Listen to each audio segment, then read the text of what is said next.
Welcome to south Indian cooking. இன்றைக்கி நம்ம பார்க்க போகிறது ரொம்ப சிம்பிளான லஞ்ச் காம்போ ரெசிபி. முருங்கைக்காய் வேர்க்கடலை வச்சு ஒரு சிம்பிள் காரக்குழம்போ வாழைக்காய் ஃப்ரை தாங்க பார்க்க போகிறோம். இந்த ரெண்டு காம்பினேஷனும் ரொம்ப சூப்பராக இருக்கும். இப்போ இதை செய்யறதுக்கு நான் காஞ்ச வேர்க்கடலை எடுத்து ஓவர் நைட் ஊற வச்சுருக்கேன். எப்போவுமே குழம்பு செய்யறதுக்கெல்லாம் நைட்டே ஊற வச்சுடுங்க, அப்போ தான் நல்லாயிருக்கும். இப்போ இதை அப்படியே ஒரு குக்கரில் சேர்த்துட்டு கொஞ்சமாக உப்பு சேர்த்து ஒரு 6லேருந்து 7 விசில் விட்டு எடுத்துங்க. குழம்புக்கெல்லாம் நல்லா வெந்தால் தான் டேஸ்ட் நல்லாயிருக்கும். இப்போ ஒரு பவுலில் நான் காஷ்மீரி மிளகாய் 5 சேர்த்துருக்கேன். இப்போ இதில் ஒரு 2 ஸ்பூன் தனியாக சேர்த்துடலாம். இதில் நல்ல சூடான தண்ணியை சேர்த்துருங்க. இப்போ இந்த தண்ணி சேர்த்துட்டு ஒரு அரை மணி நேரம் மூடி போட்டு அப்படியே விடுங்க. இது நல்லா ஊறட்டும். இப்போ அரை மணி நேரம் கழித்து நம்ம தண்ணி வடிச்சிட்டு இப்போ நம்ம ஊற வச்ச மிளகாய் தனியாக சேர்த்துடலாம். இப்போ இதோடு ஒரு 1/4 ஸ்பூன் மஞ்சள் தூள், இப்போ ஒரு சின்ன நெல்லிக்காய் சைஸ் புளி எடுத்து கரைச்சிட்டு அந்த தண்ணி சேர்த்துக்கிறேன். இப்போ மிளகாய் ஊற வச்ச தண்ணியை இதோட கொஞ்சமாக சேர்த்து இந்த அளவுக்கு நைஸாக அரைச்சி எடுத்துங்க. பாருங்கள் எந்த அளவுக்கு நைஸாக அரைச்சிருக்கேன். இப்போ இந்த மாதிரி அரைச்சி எடுத்துங்க. இப்போ பாருங்கள் ஒரு பெரிய வாழைக்காவை எடுத்திருக்கேன். இப்போ இந்த 2 கார்னர் நான் கட் பண்ணிவிட்டு தோல் எடுத்து வச்சுருக்கேன். இப்போ இதை நான் 2ஆக கட் பண்ணிக்கிறேன். இப்போ நான் வீடியோவில் எப்படி கட் பண்ணுறனோ அதே மாதிரி நீங்கள் கட் பண்ணி எடுத்துங்க. இப்போ நம்ம பஜ்ஜிக்கு ரொம்ப மெலிசாக போடுவோம். இதை இன்னும் கொஞ்சம் திக்காக எடுத்துங்க. பாருங்கள் எந்த அளவுக்கு திக்காக இருக்குது. இப்போ இதே மாதிரி நம்ம எல்லாமே கட் பண்ணி எடுத்துக்கலாம்.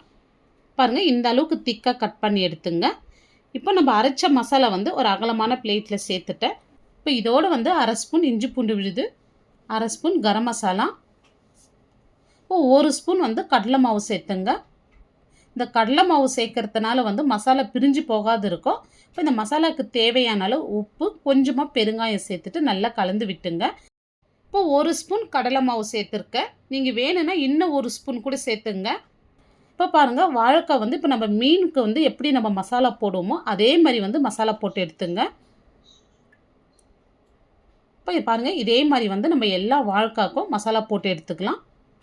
இப்போ இந்த மசாலா நீங்கள் அப்படியே ஃபிஷ் ஃப்ரை கூட யூஸ் பண்ணலாம். இதே மெத்தடில் யூஸ் பண்ணுங்கள், ரொம்ப சூப்பராக இருக்கும். இப்போ நம்ம எல்லா வாழைக்காவும் மசாலா போட்டு எடுத்துட்டோம். இப்போ இதை ஒரு அரை மணி நேரம் ஃப்ரிட்ஜில் வச்சுடுங்க. நம்ம ஃப்ரிட்ஜில் வச்சு நம்ம ஃப்ரை பண்ண சொல்ல மசாலா நல்லா ஊறி இருக்கும். இப்போ வேர்க்கடலை பாருங்கள் குக்கரில் சேர்த்து ஒரு 7 விசில் விட்டு எடுத்து வச்சுருக்கேன். இப்போ இந்த அளவுக்கு நல்லா சாஃப்டாக வெந்திருக்கு பாருங்கள். இந்த அளவுக்கு சாஃப்டாக வெந்தால் தான் கிரேவியில் சேர்க்க சொல்ல டேஸ்ட் ரொம்பவே நல்லாயிருக்கும். இப்போ ஒரு பேன் வச்சுட்டு ஒரு 2 டேபிள் ஸ்பூன் குக்கிங் ஆயில் சேர்த்துட்றேன். இப்போ இதில் கடுகு, சீரகம், உளுத்தம்பருப்பு சேர்த்துடலாம்.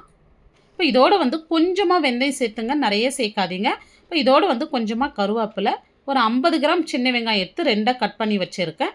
ஒரு பெரிய வெங்காயம் நீளவாக்கில் மெலிசாக கட் பண்ணி வச்சுருக்கேன். இதோடு சேர்த்துடலாம். இப்போ நாட்டு பூண்டு எடுத்திருக்கேன். நாட்டு பூண்டு சின்ன சைஸாக இருக்கிறதுனால ஒரு 15லேருந்து 20 பூண்டு எடுத்து வச்சுருக்கேன். நீங்கள் மலை பூண்டு எடுத்திங்கன்னா ஒரு 10 பல் பூண்டு சேர்த்துங்க. இப்போ இந்த பூண்டு இதோடு சேர்த்துட்றேன். இப்போ இந்த பூண்டு வெங்காயம் நல்லா வதங்கி கலர் மாறி வரட்டும். இப்போ அது வரைக்கும் நல்லா வதக்கி விட்டுங்க. இப்போ இந்த அளவுக்கு வதங்கி வந்ததும் இதில் ஒரு அரை ஸ்பூன் இஞ்சி பூண்டு விழுது, அரை ஸ்பூன் சில்லி பவுடர், கொஞ்சமாக இதில் தண்ணி சேர்த்துட்டு நல்லா கலந்து விடுங்க. இப்போ தண்ணி எதுக்கு சேர்த்தனா நம்ம அப்படியே மிக்ஸ் பண்ண சொல்ல அடி பிடிச்ச மாதிரி ஆகும். அதனால் கொஞ்சமாக தண்ணி சேர்த்துங்க. இப்போ பாருங்கள் இந்த இஞ்சி பூண்டோடைய ரா ஸ்மெல் போகிற வரைக்கும் நல்லா வதக்கி எடுத்துட்டோம். இப்போ இதில் நம்ம கட் பண்ணி வச்சு முருங்கைக்காய் சேர்த்துடலாம். இப்போ தேவையான அளவு உப்பு சேர்த்துடலாம். இப்போ இந்த முருங்கைக்காய் இந்த மசாலாலே நல்லா அந்த மாதிரி கலந்து விடுங்க. இந்த மசாலாலே ஒரு 2 நிமிஷத்துக்கு சிம்முலே வச்சு நல்லா வதக்கி விடுங்க. இப்போ பாருங்கள் மசாலா நல்லா பச்சை வாசனை போயிட்டு முருங்கைக்காய் நல்லா வதங்கி வந்திருக்கு. இப்போ மீடியம் சைஸில் 3 தக்காளி எடுத்து மிக்ஸி ஜாரில் சேர்த்து நல்லா கொரப்பாக அரைச்சி வச்சுருக்கேன். அதே இதோடு சேர்த்துடலாம். எப்போவுமே இந்த மாதிரி குழம்புக்கெல்லாம் நைஸாக அரைச்சிட்டு சேர்க்காதீங்க, இந்த மாதிரி கொரப்பாக அரைச்சிட்டு சேர்த்துங்க. இப்போ வீட்லேயே அரைச்ச குழம்புத்தூள் ஒரு 3 ஸ்பூன் சேர்த்துடலாம். ஃபஸ்ட்டு ஒரு அரை ஸ்பூன் சில்லி பவுடர் சேர்த்தோம். இப்போ 3 ஸ்பூன் சேர்த்துருக்கோம். காரம் கரெக்டாக இருக்குங்க. இப்போ தண்ணி எதுவுமே சேர்க்காதீங்க, ஏன்னா தக்காளி நம்ம அப்படியே அரைச்சி சேர்த்துருக்கோம். இது பச்சை வாசனை போயிட்டு நல்லா எண்ணெய் பிரிஞ்சு வரட்டும். மீடியம் ஃப்ளேம்லேயே மூடி போட்டு விடுங்க. இப்போ பாருங்கள் எண்ணெய் பிரிஞ்சு வந்திருக்கு பாருங்கள். இப்போ தக்காளி பாருங்கள் நல்லா ரா ஸ்மெல் போயிட்டு நல்ல ஒரு தொக்கு கன்சிஸ்டன்சிக்கு வந்திருக்கு. இப்போ ஒரு நெல்லிக்காய் சைஸ் புளி நான் கரைச்சி வச்சுருக்கேன். அதை அப்படியே சேர்த்துட்டு இப்போ நம்ம வேக வச்ச வேர்க்கடலை அந்த தண்ணியோடு அப்படியே சேர்த்துருங்க. இப்போ தேவையான அளவு நான் தண்ணி சேர்த்துருக்கேன். இப்போ கன்சிஸ்டன்சி பாருங்கள் இந்த அளவுக்கு இருக்குது. நிறைய தண்ணி சேர்த்துறாதீங்க. ஆல்ரெடி வந்து நம்ம வேர்க்கடலை வேக வச்சு சேர்த்துருக்கோம். முருங்கைக்காவும் பாதி அளவுக்கு நல்லா வெந்திருக்கு. அதனால் இந்த அளவுக்கு தண்ணி சேர்த்தா போதும். இப்போ மீடியம் ஃப்ளேம்லேயே மூடி போட்டு விடுங்க. இப்போ நல்லா திக்காயிட்டு நல்லா எண்ணெய் பிரிஞ்சு வரட்டும். இப்போ பாருங்கள் நல்லா எண்ணெய் பிரிஞ்சு வந்திருக்கு. இப்போ கொஞ்சமாக வந்து நம்ம வெல்லம் சேர்த்துடலாம். இந்த வெல்லம் வந்து எதுக்கு சேர்க்குறேன்னா புளிப்பு காரம் வந்து நல்லா பேலன்ஸ் பண்ணும். டேஸ்ட்டும் நல்லா இருக்குங்க வெல்லம் சேர்க்கறதுனால. இப்போ பாருங்கள் இந்த அளவுக்கு நல்லா திக்காக இருக்குது. கன்சிஸ்டன்சி கரெக்டாக இருக்குங்க. இப்போ இதோட வந்து பொடியாக நறுக்குன கொத்தமல்லி சேர்த்துருங்க. இப்போ வேர்க்கடலை முருங்கைக்காய் வச்சு ஒரு சிம்பிளான மெத்தடில் கிரேவி பண்ணியிருக்கோம். இந்த டேஸ்ட் ரொம்பவே சூப்பராக இருக்குங்க. ட்ரை பண்ணாதவங்க கண்டிப்பாக ட்ரை பண்ணி பாருங்கள். இப்போ பாருங்கள் வாழைக்காய் வந்து அரை மணி நேரமாக நான் ஃப்ரிட்ஜில் வச்சு நான் எடுத்து வெளியே வச்சுருக்கேன். இப்போ ஒரு பேன் வச்சுட்டு 1 ஸ்பூன் மட்டும் எண்ணெய் சேர்த்துங்க. நிறைய சேர்க்காதீங்க. இப்போ நம்ம ஊற வச்ச வாழைக்காவை அப்படியே பேனில் வந்து சேர்த்துடலாம். இப்போ ஃப்ளேம் வந்து மீடியமாக இருக்கட்டும். ஹை ஃப்ளேம் வச்சிடாதீங்க. மீடியம் ஃப்ளேம்லேயே இதை நம்ம பொரிச்சு எடுத்துக்கலாம். பாருங்கள் ஒரு பக்கம் வந்து நல்லா இந்த மாதிரி வெந்து வந்ததை இன்னொரு பக்கம் திருப்பி விடுங்க. இப்போ 2 சைடுமே நல்லா வெந்திருக்கு பாருங்கள். இப்போ நம்ம இதை எடுத்துடலாம்.